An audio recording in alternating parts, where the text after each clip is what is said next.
Hey everybody, Doug A798 here.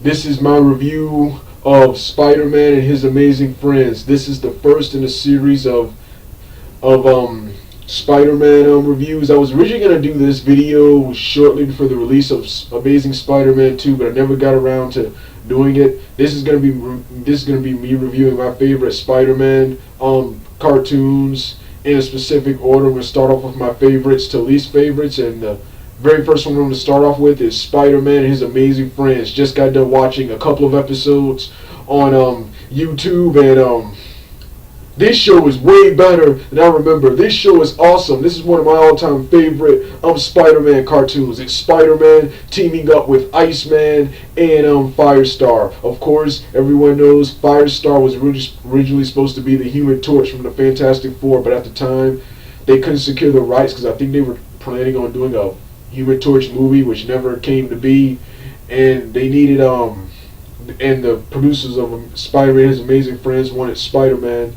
to have a fire and ice type friends. So of course they got Iceman from the X-Men and got Firestar, who was specifically created for this, who she was specifically created for the show, but she later made her debut, I think, in the 1985 issue of Uncanny X-Men, as part of, I think, the Hellion group, a specific group of mutants that Professor X trained. That's what I read on Wikipedia. I skimmed through it.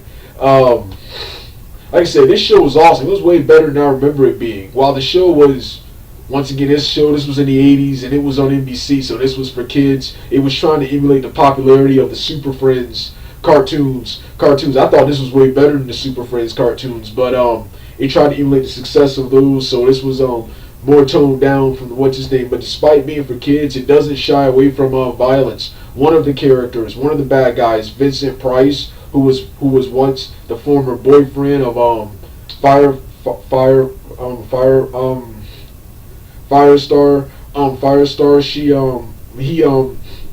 He's the only character to actually die in one episode, and they often do show lots of damage and characters and bad guys like the Juggernaut and Shocker being as dangerous as ever. And of course the show features strong writing, awesome story centered around these characters, and of course there was all three of the characters had their episodes which told their origin, and they told their origins really good. The Spider-Man origin,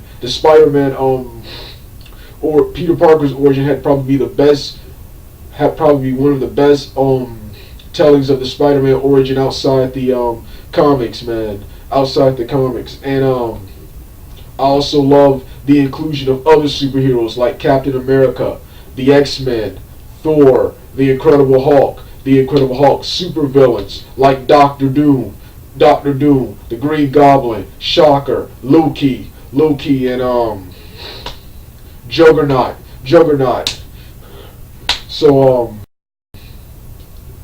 yeah, like I said, awesome show for a Marvel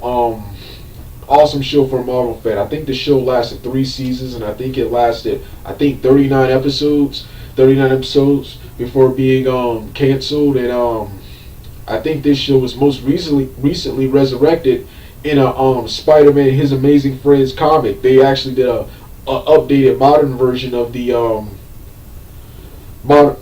cartoon in a comic book. It would have been cool to see a live action adaptation of this. This would be badass. You could do that today. I think you could have done it then, but you could definitely do that today.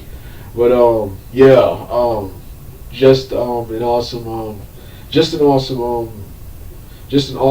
cartoon. And like I said, I'm just surprised how good this cartoon was. I mean, this was always one of my favorite Spider-Man cartoons, but I've always dismissed it as cheesy in comparison to the next one I'm going to talk about, the 90s cartoon. But this right here was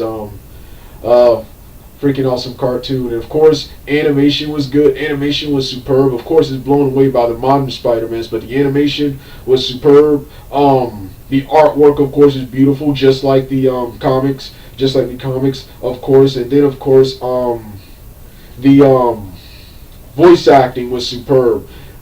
I'm the other voice actors sound familiar, but the only one I'm really familiar with is Frank Welker, the guy who voices the guy who versus Bobby Iceman. Who of course Frank Welker. He does a lot of voices. He's most well known for being Scooby Doo and Freddy from Scooby Doo. So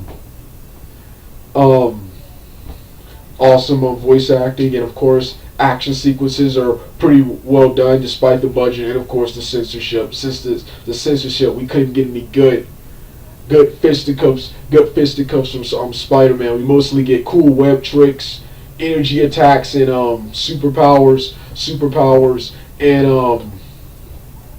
and Spider-Man's signature kick. Spider-Man's signature kick. Yeah, you don't get much what's his name? There are several times when the superheroes do get beat up, and Juggernaut and Shocker were extremely powerful in their initial appearances.